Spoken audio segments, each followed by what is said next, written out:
Toujours au Mali, les membres du Conseil national de la transition, CNT, ont adopté 2 projets de loi. Il s'agit du Code pénal et du Code de procédure pénale qui enregistrent de nombreuses innovations.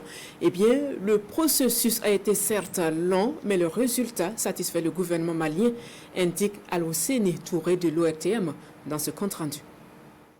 10 projets de loi figuraient au rôle de cette plénière. C'est au bout d'un long processus ponctué notamment par la lecture de 197 amendements, de commentaires sur les projets de loi qui intervient l'adoption en début de soirée des 2 projets de loi. Le projet de loi portant code pénal a été adopté par 129 voix, 1 contre, 0 abstention. Quant à celui portant code de procédure pénale, il a bénéficié de 131 voix, 0 contre, 1 abstention.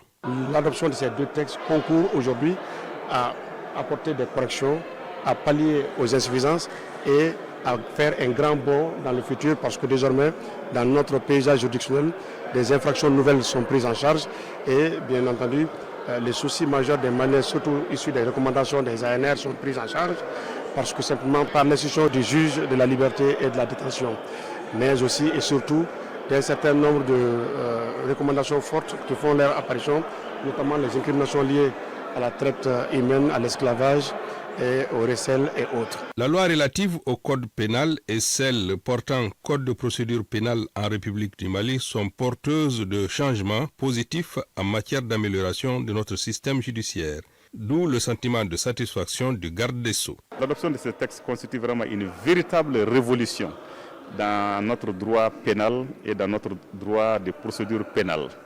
Parce que nous avons des innovations majeures qui vont transformer les visages de notre justice, qui vont permettre d'accélérer les procédures, qui vont permettre de faciliter l'accès à la justice, qui vont permettre de moderniser notre dispositif et de les rendre beaucoup plus efficaces. Les 8 autres projets de loi seront discutés ce vendredi et jour suivant, conformément à l'ordre du jour de cette session.